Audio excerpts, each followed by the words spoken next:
Hey guys, right, I'm going to do a vlog about something that every motovlogger does eventually. Why I ride. And I'm going to warn you, it's going to get really cheesy towards the end. You could say I was kind of forced into riding when I was really young. Because I was brought up around bikes my whole life. My dad used to run a bike shop. Him and his mate ran a bike racing team, so I spent loads of my childhood in bike shops or on racetracks. Most of my dad's mates were bikers, because he was as well, so most of the conversations I overheard were about bikes. I lost count of how many bikes my dad had that I remember, but I do remember that I'd been on every single one of them, like riding pillion on, because when I was about 7, my dad bought me like full racing levers and a helmet. I don't know how he managed to find full racing levers for a 7-year-old, but I did a fucking good job, because they were good levers.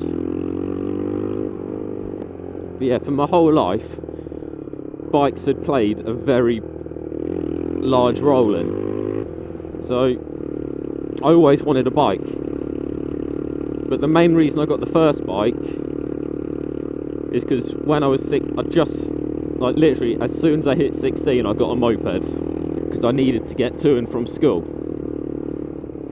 and I was bored of getting the bus or getting a lift with someone. I didn't like depending on someone else to get me places, so as soon as I could, I got myself a moped, and that was just something to get me around. I hadn't really thought I need to get another one at that point until I hit 17, where I immediately went and got a 125, which is the one I destroyed a little, but I loved that bike. It did more than get me around. It was fun. I was able to chuck it around, and yeah, it was just really fun. So when I destroyed that, I needed to get another bike. Not just for transport, but for that feeling again. Which brings me on to the next reason I started riding. That feeling. Every rider knows that feeling. And it is unbelievably hard to describe. It's just when you're out on your own, it's a nice day, you're going down this lovely little road. You've got no one to bother you, no one to... This is going to sound antisocial, but no one to talk to you. It's just you, your thoughts, and the bike. It's that feeling. You don't feel like you're on your own, but like I said, it's almost impossible to describe that feeling. So I'm just going to leave it there. If you're a biker, you completely understand what I mean. And if you don't, you probably shouldn't be a biker if you don't know that feeling. But the main reason I started riding is the biker community. I mean, because my dad was a biker, my granddad was a biker, my mum's got a full bike licence, she's had a few bikes. I knew all about the biker community before I even started thinking about what my first bike was going to be. Again, really hard to explain. Like, when you're riding a bike, 99% of the time you're on your own.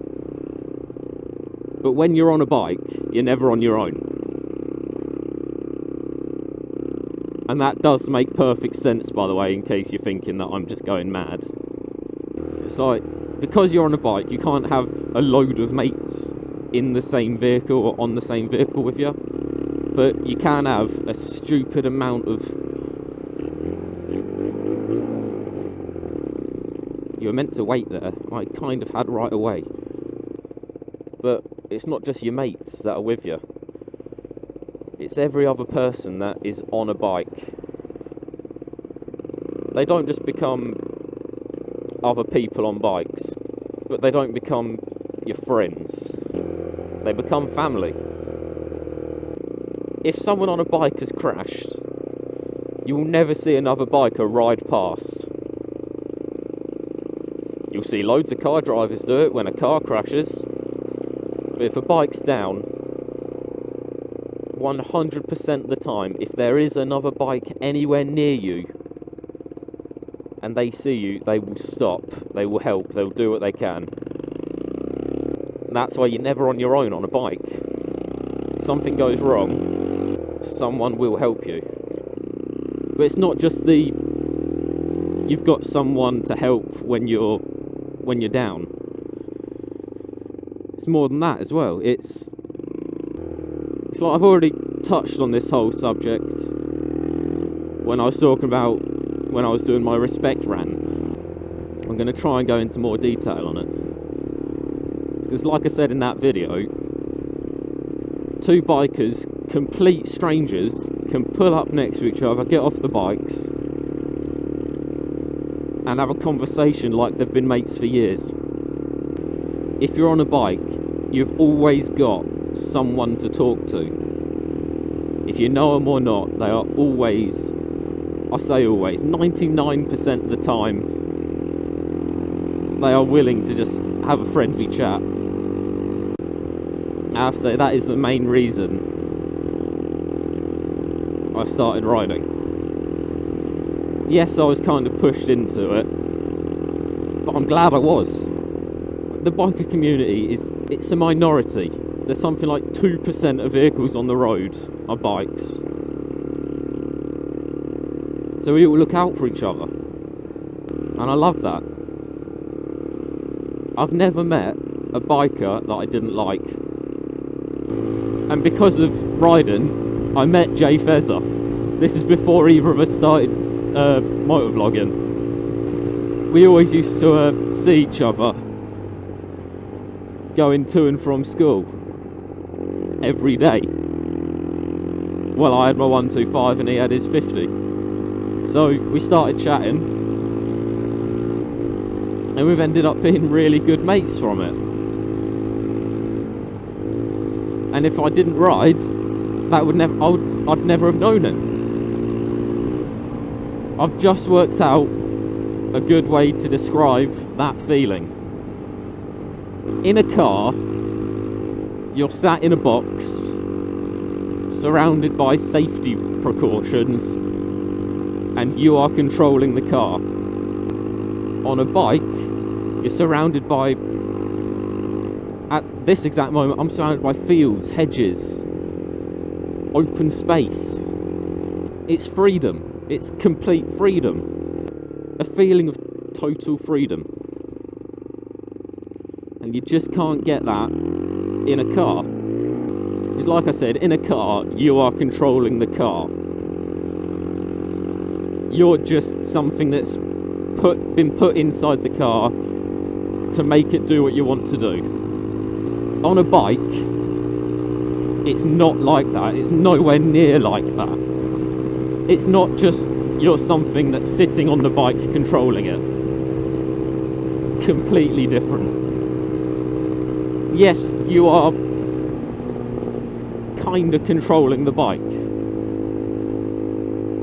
But also, the bike is affecting you. In a car, you don't get good feedback from anything. On a bike, you feel every bump in the road, you feel every slip of the tyres. You don't feel like you're controlling the bike. You feel like you're reacting to it. Like the bike wants to do something and you either let it or you don't. It's not that you're something sat on the bike controlling it.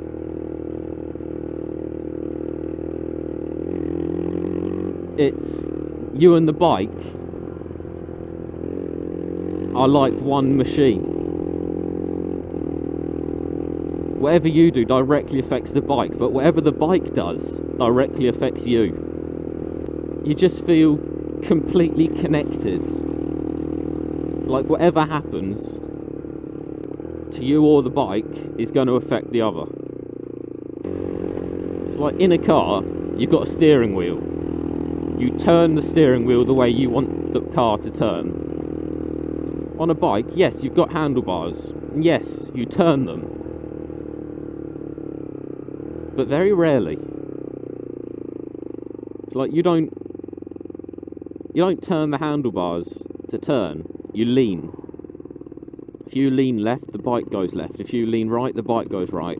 But in a car, if you suddenly decide you want to lean left, the car will go straight. You're completely disconnected in that respect.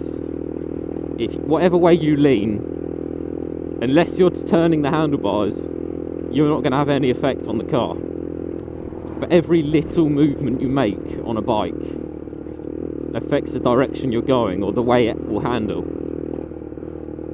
I mean, if you put a bit extra weight down on one foot peg, like this, you turn. And that's the feeling. It's the feeling that you and the bike are connected.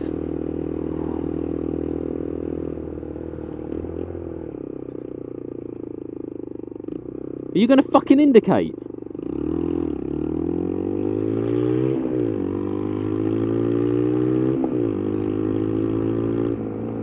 He had no idea I was there until the last second after I'd stopped. But anyway, going back to the upsides, rather than the people being dickheads around you, yeah, it's feeling like you're completely connected to the bike. Feeling like you and the bike are one machine. Yes, it has got very, very fucking cheesy. In fact, I can smell cheddar. Now I want pizza. Damn it. So yeah, I actually managed to explain that feeling. I didn't think it was possible to describe it, but I think I got it. So yeah, that's why I ride. I was brought up around bikes, I always loved them. I knew about the biker community, I wanted to be part of it. I needed that feeling again. Because it was the 125 that gave me that feeling. It was my little Suzuki. That bike is the reason I will always be a biker. And so is this bike. Yes, it's been falling apart for a while. But man, do I get that feeling with her. There's one more reason why I ride. I don't want to say this, but you know YOLO, you only live once. I get it. Well, I'd never use it as an excuse to go clubbing or something. Come on, let's hit the clubs, YOLO, fuck off. But you only get one life. So why live it like the majority of people do, in a box, surrounded by safety precautions? Why spend your whole life in a box, in a cage? Why not ditch the cage, get a motorbike for the feeling of absolute freedom? Because I believe that, yeah, this is our only life. I don't believe in any of that reincarnation stuff. And I'm not trying to offend anyone that does, I'm just saying I don't. So I want to live my life. That was a WK. I've just seen another WK. That's the third one I've seen on the road, including mine and Jay Fezz's. Anyway, what was I saying? I decided I didn't want to live my life surrounded by safety precautions, airbags, traction control, ABS, seatbelts. I want to live my life free on a bike. And there's one simple reason I'm not filtering through all of this. I'm not in a rush. I'm just enjoying the ride. I'm not going anywhere. Don't need to be anywhere at a specific time. Why rush it? Anyway, that's why I ride. In fact, let me know why you ride. If my reasons are the same as yours, if you think I'm just insane for saying any of this, let me know. Leave a comment. Right. Cheers for watching. And I'll catch you all next time.